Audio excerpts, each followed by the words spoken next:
So kick it to win it then. Kick it to win it? I think it's a really good question to ask tactically, especially relevant and interesting to discuss when we're here watching the All Blacks go through their stadium run ahead of their game against Italy tomorrow night. And I think it's a particularly interesting question to ask here and now, because you might be surprised at some of the stats so far in this Rugby World Cup. New Zealand, these guys, would you be surprised to know they've made the fewest tackles of any team at the Rugby World Cup? Now you might be thinking, well, that makes sense. Well, firstly, they've only played 2 games so far.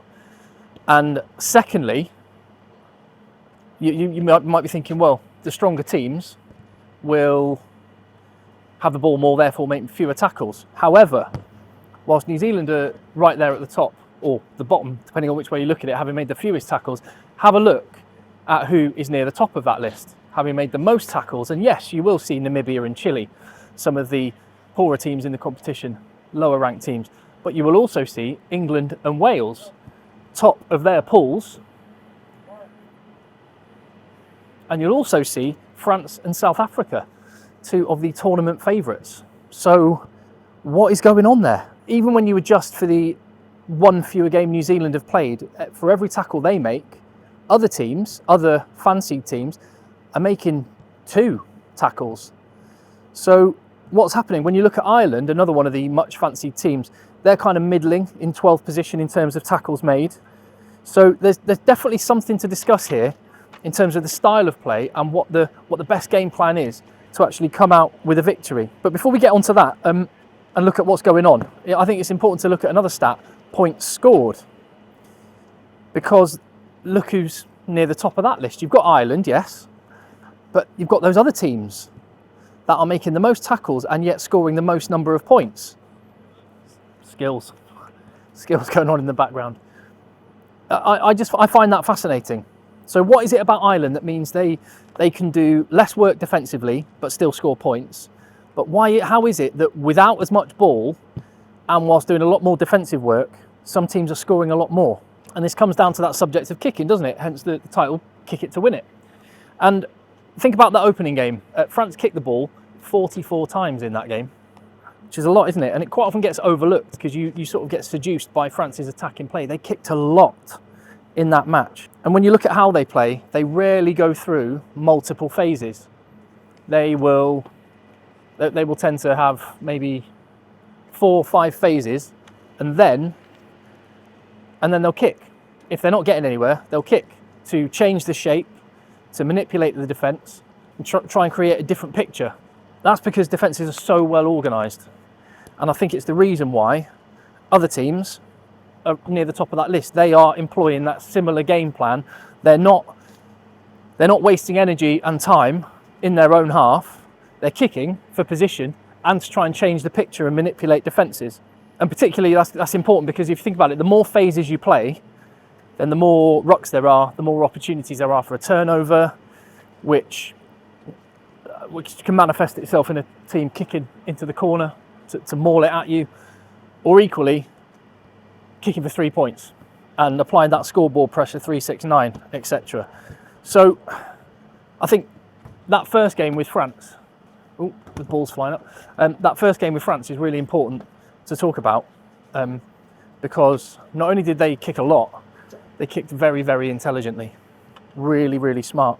There was the crossfield pass kicks. We've seen quite a lot of those in these World Cup. We've seen, particularly with France, they managed to kick and find grass. They managed to get defences to turn. And particularly when you've got really well organised defences, a really good kick can suddenly create a bit of chaos in defence.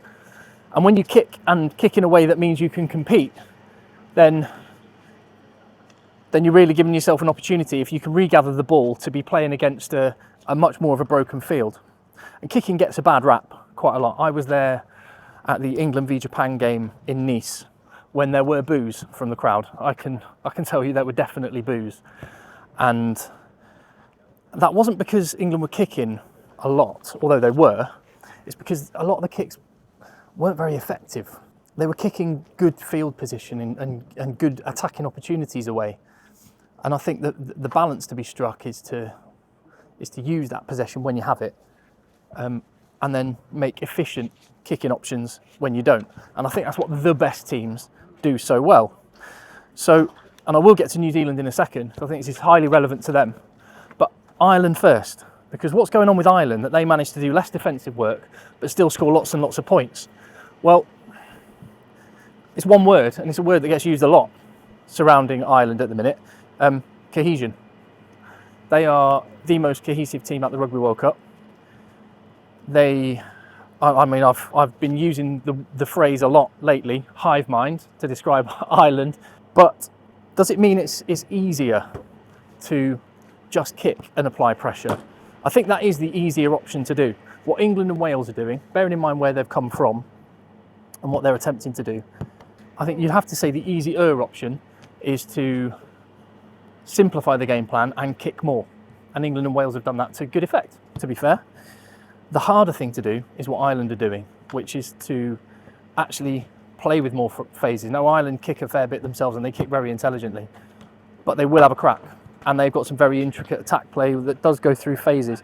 And I think that is the harder thing to do. So to talk about these guys, New Zealand then, how does this relate to them? Well, I think the pragmatic option would be for New Zealand to kick more and simplify things. And I think there's a really good example of that being done well. And it was in the Rugby Championship against South Africa when they beat them handily.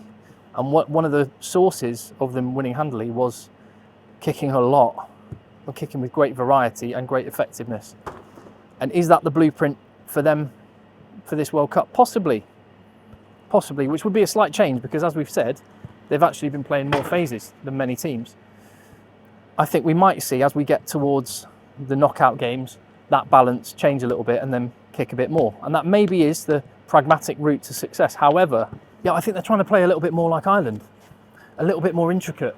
And actually, when you think about the players they've got, I mean, Damien McKenzie would be one example, but when you've got Will Jordan and Beauden Barrett and Rieko Ioane and Geordie Barrett, Richie Mwunga, isn't that how you would play Aaron Smith? These are absolute box office backline players who can do things that other backlines cannot do.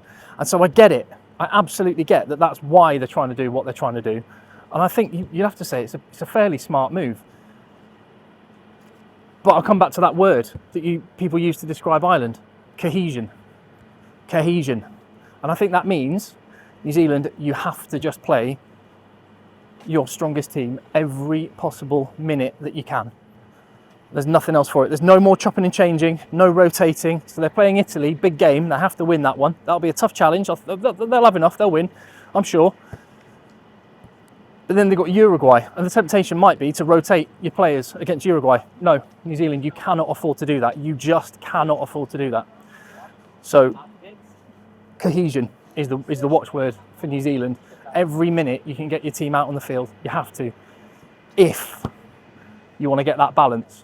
And I think that balance, the more Ireland approach, is absolutely the way that New Zealand need to go. I think that is their route to World Cup glory. I think they do have the personnel. I'm just stood watching Beauden Barrett. If you had a guy like that in your team, I think that is how you would play. I think that's how they're capable of playing. And they've got absolute world beaters when you let them go. But they have to get every single minute on the pitch together. No more chopping and changing, no more rotating. It's knockout rugby approach, mindset right now from New Zealand. And with that, let's watch Bodie.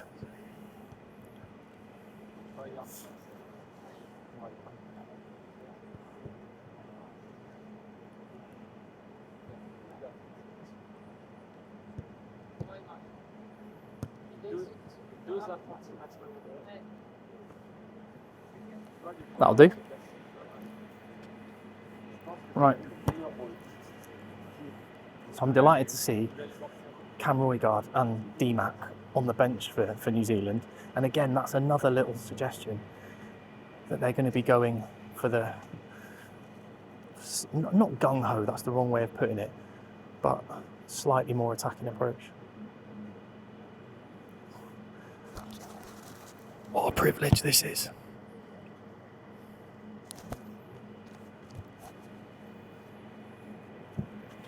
Right, if you haven't already, and you appreciate the content on the channel,